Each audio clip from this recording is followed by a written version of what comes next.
Hello and good morning. It's time for the first news updates today on a Good Friday, and my name is Bernard Manza.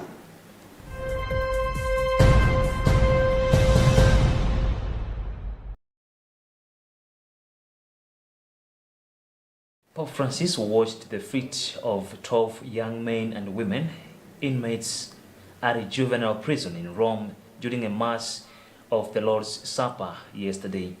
The Pope presided over the live-streamed Mass for more than 80 inmates, family, staff, and guards in the chapel of the Castle del Marmo Juvenile Detention Center on Rome's outskirts. In an off-the-cuff homily, Francis reflected on the meaning of Christ's choice to wash the feet of his disciples. He said washing the feet was a habit at that time and that it was the slaves who washed the feet. He explained that Jesus performed this gesture to help his disciples better understand what would happen the next day at his crucifixion. The Holy Father added that with this celebration, Jesus wants to teach us on having a noble heart.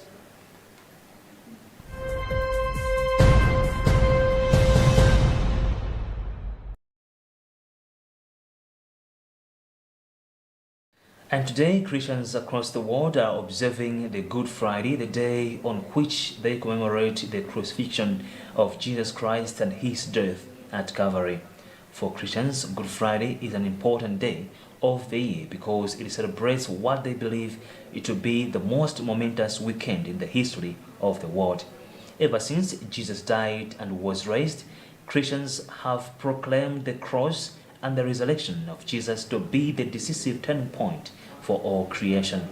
Almost all Catholic parishes in Malawi are participating in the observance of the day, which is well known by the enactment of the Way of the Cross, a traditional devotion in honor of the life and death of Jesus.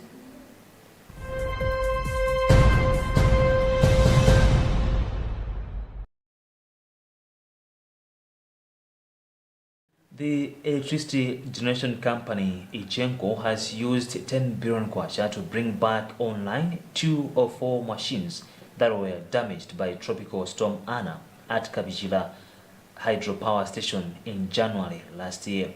William Diabonia, Ichenko chief executive officer, said the 2 machines have added 64.8 megawatts to the national grid, saying they are now working on resuscitating the remaining 2. Speaking to journalists who toured the station yesterday, Diabunya said there was jubilation among the workers when the 2 machines went online on Wednesday.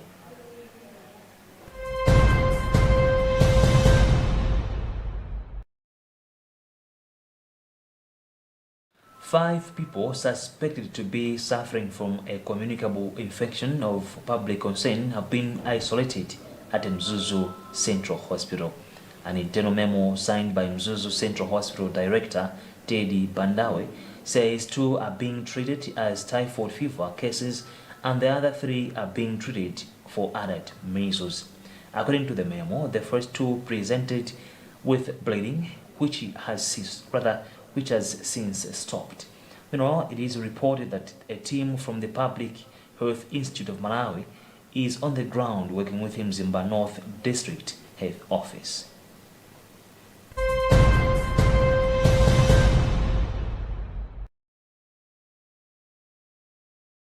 In sports news, the Malawi national football team has dropped 3 places on the latest FIFA rankings released yesterday. The Flames are on position 127 in the world from 124.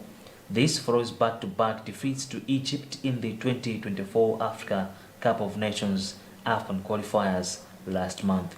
Malawi lost 2-0 away in Cairo before an embarrassing 4-0 defeat at Bingu National Stadium in Lilongwe.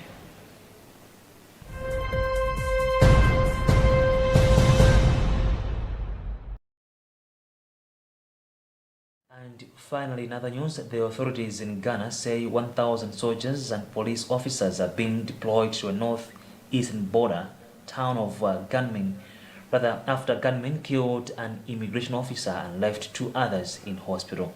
It is not yet clear who opened fire on their vehicle in Baku on Tuesday, But there is concern about the security situation there because of the escalating jihadist conflict in neighboring Burkina Faso.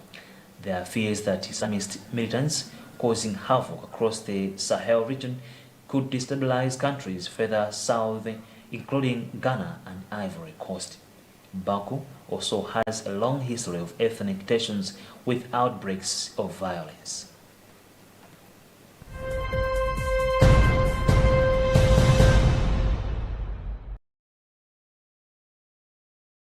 That's all we had for now. My name is Brilliant Manza. Good morning.